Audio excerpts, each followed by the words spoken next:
Assalamualaikum warahmatullahi wabarakatuh. Perkenalkan saya Desta Dwi Lestari dengan NIM 080112828046. Dari kelas L2 di mata kuliah persamaan diferensial parsial. Di sini saya akan membuat tugas proyek di mana mencari satu soal yang belum pernah kami pelajarin dan saya akan menjelaskan di video kali ini. Langsung saja, kita akan belajar persamaan Poisson. Persamaan Poisson bisa digunakan untuk menggambarkan medan skalar di suatu area yang memuat source density atau kerapatan sumber. Bisa digambarkan untuk menggambarkan potensial listrik. Tentu, jika potensial listrik berarti source density-nya yaitu rapat muatan. Bisa juga digambarkan untuk potensial gravitasi. Dan ini kerapatan muatannya terkait dengan kerapatan massa atau massa jenis.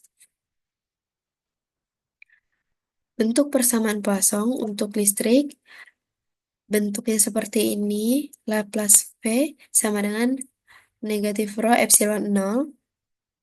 Dan pada potensial gravitasi di sini Laplace V sama dengan 4V gravitasi dikalikan dengan rho. Sebelumnya mohon maaf di sini saya kurang menambahkan negatif di sini.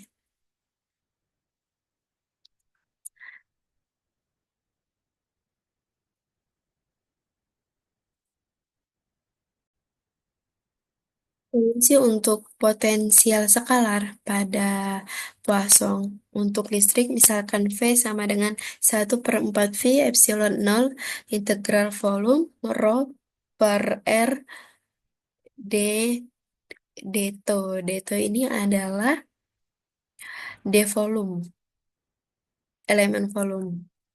Kemudian untuk gravitasi di sini V sama dengan negatif integral volume dari G rho per R D dikalikan dengan Dto atau elemen volume. Nah, di sini ada negatif, di sini tidak ada negatif. Negatif yang berarti tarik-menarik.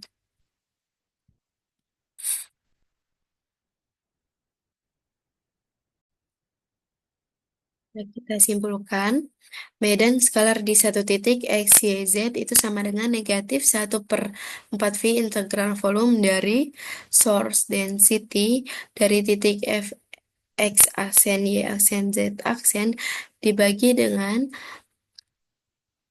jarak dari titik yang kita tinjau ke dalam source. Berikutnya contoh soal distribusi potensial listrik pada sebuah atom hidrogen memiliki simetri bola. Diberikan oleh VR seperti ini. Tentukan distribusi muatan yang menghasilkan potensial listrik tersebut. Pertama, kita tuliskan persamaan Poisson dalam koordinat bola. Untuk komponen theta dan pi, pola dan azimut kita abaikan karena alasan simetri tadi. Sehingga kita memiliki persamaan 1/r², do R dari R kuadrat, do V do R sama dengan negatif rho per epsilon 0. Kemudian, jika kita masukkan nilai VR ke dalam persamaan ini, maka kita bisa peroleh, kita turunkan do V do R, maka kita peroleh A/2, A pangkat 3, E pangkat negatif alfa R. Sehingga dari kedua persamaan ini, maka kita peroleh bahwa distribusi muatan pada atom hidrogen tersebut yang menghasilkan potensial VR adalah negatif setengah epsilon 0 A dikalikan alfa pangkat 3 dikalikan E min alfa R. Selanjutnya, contoh yang kedua, misalkan di sini terdapat sebuah muatan Q diletakkan di atas bola konduktor. Kita lihat gambar bawah ini, kemudian bola konduktor ini kita drone-kan, maka tentukan potensial di sembarang titik di sekitar muatan tersebut. Syarat batas dari kondisi ini adalah ketika bola konduktor didronkan, maka potensial di permukaan bola pada seluruh permukaan bola ini akan bernilai nol, yaitu akan digunakan sebagai syarat batas dari masalah ini. Kita mulai dari persamaan Poisson. Di sini persamaan Poissonnya. Nah, di sini dituliskan persamaan Poissonnya dengan mengambil konstanta K, konstanta kolom sama dengan 1. Jadi bentuknya bisa berbeda seperti ini untuk menyederhanakan perhitungan agar K-nya bernilai 1. Jadi kan Laplace V sama dengan epsilon 0.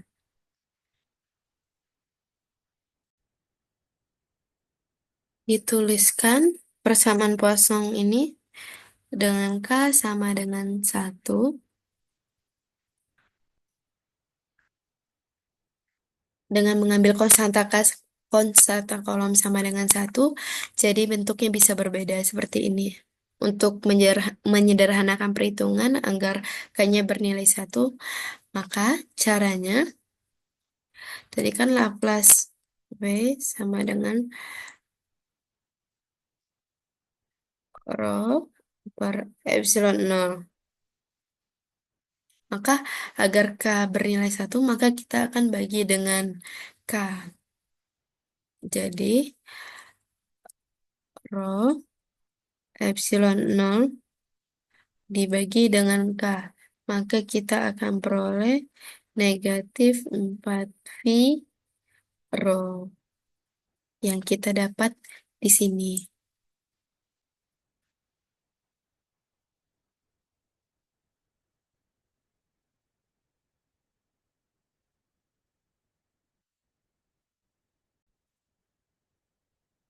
Maka solusi dari problem ini V sama dengan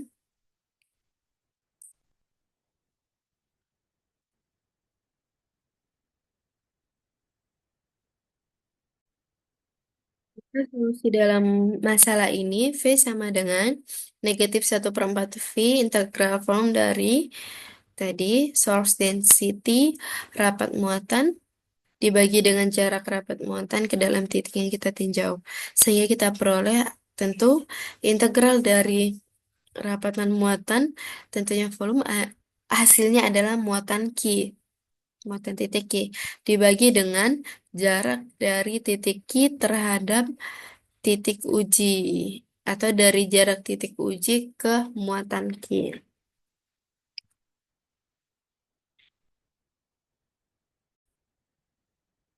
Ini dinyatakan X dikurangi X aksen, Y dikurangi Y aksen, Z dikurangi Z aksen. Aksen itu menunjukkan posisi dari muatan si source. Sehingga kita peroleh bentuk seperti ini. Ini kita sebut ini kita sebut sebagai solusi khusus dari persamaan Poisson. Jika kita ingat kembali kepada persamaan diferensial biasa, maka ketika diluaskan nanti dan nol, yang kita kenal ada namanya solusi khusus dan solusi komplement.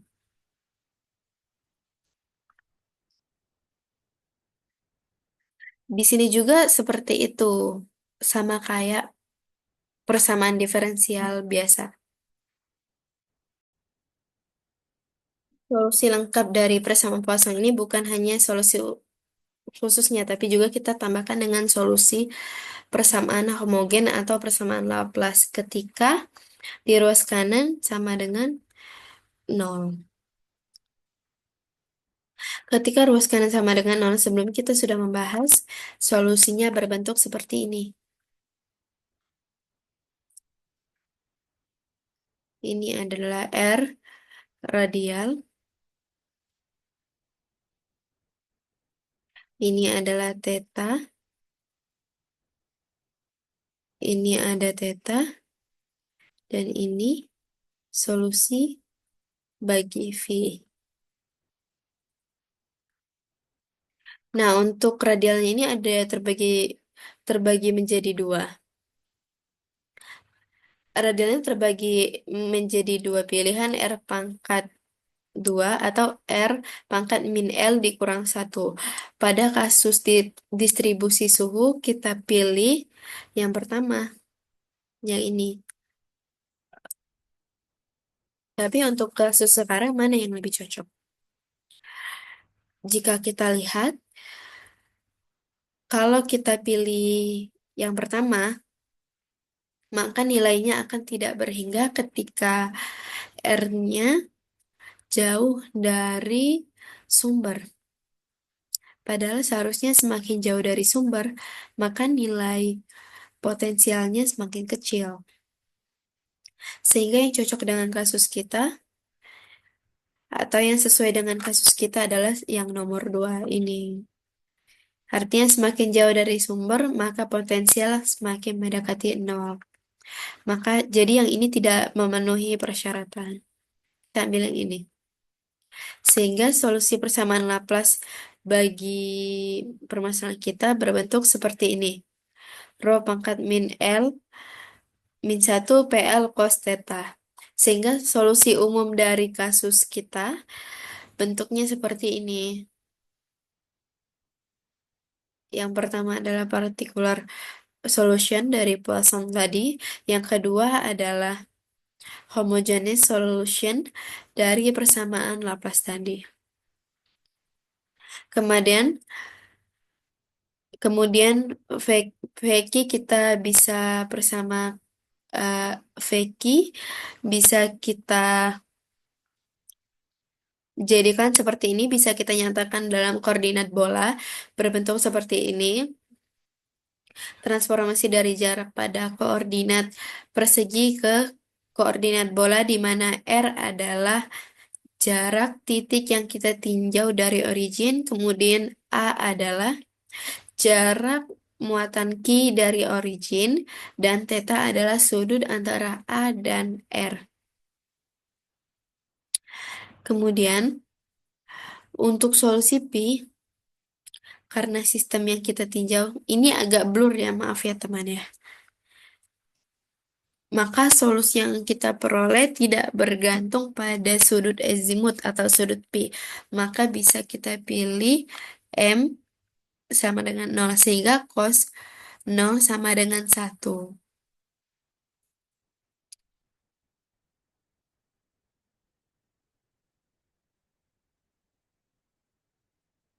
Berikutnya,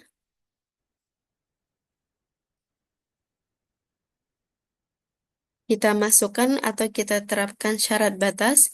Tadi disebutkan bahwa bola konduktor dihubungkan dengan ground. Akibatnya, potensial pada permukaan bola itu sama dengan 0. Jadi syarat batas yang kita miliki adalah potensial listrik sama dengan 0 pada saat R sama dengan jari-jari dari bola. Sehingga jika kita masukkan dalam solusi yang kita peroleh, solusi umum, maka V sama dengan Q dibagi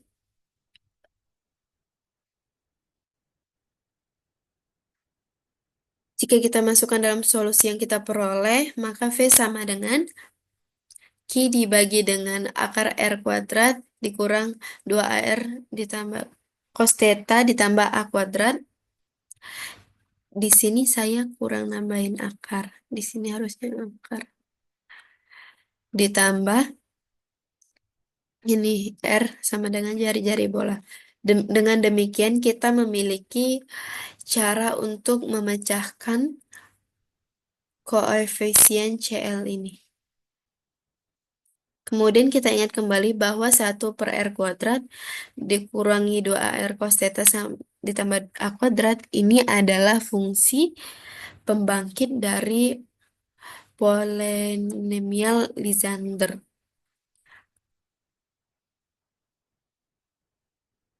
Dengan ini. Kemudian kita samakan ini dengan solusi Laplace tadi, sehingga kita memecahkan CL. Diperoleh CL sama dengan negatif QR,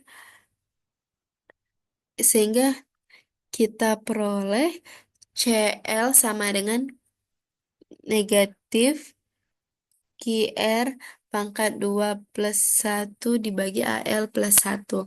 Kemudian kita substitusikan ke dalam solusi. Kita atur lagi persamaan ini agar R plus A-nya keluar. Sehingga kita kembali peroleh ini dalam bentuk uraian dari bentuk deret dari fungsi pembangkit Lizan tadi. Jadi kita kembalikan lagi kepada fungsi pembangkit tadi, maka kita peroleh bentuk seperti ini.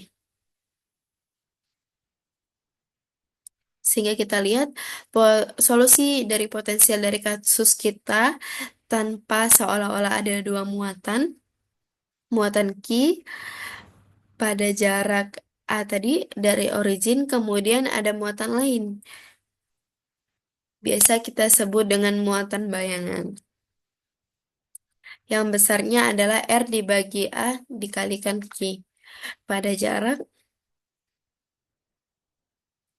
R kuadrat dibagi dengan A. Nih. Jadi posisinya di sini. Dari solusi kita melihat bahwa terdapat dua muatan. Ada muatan yang kita letakkan tadi, muatan Q. Kemudian ada muatan induksi. Ini kelihatan nggak ya? Yang muncul pada bola konduktor dengan besar negatif R dibagi dengan A dikali dengan Q pada posisi R kuadrat dibagi dengan A. Biasanya muatan-muatan induksi ini dalam metode pemecahan persamaan potensial di dalam buku listrik magnet kita yang dikenal dengan metode muatan bayangan, kita biasa memecahkan persoalan ini dengan memasukkan muatan bayangan. Tapi dari solusi persamaan diferensial parsial juga, muatan bayang ini muncul. Maka kita bisa membuktikan bahwa itu muncul pada bola konduktor. Untuk materi kita cukup sekian. Jika ada salah kata, saya mohon maaf. Semoga penjelasan saya bisa dimengerti dan disimak dengan baik. Akhir kata saya ucapkan Assalamualaikum warahmatullahi wabarakatuh.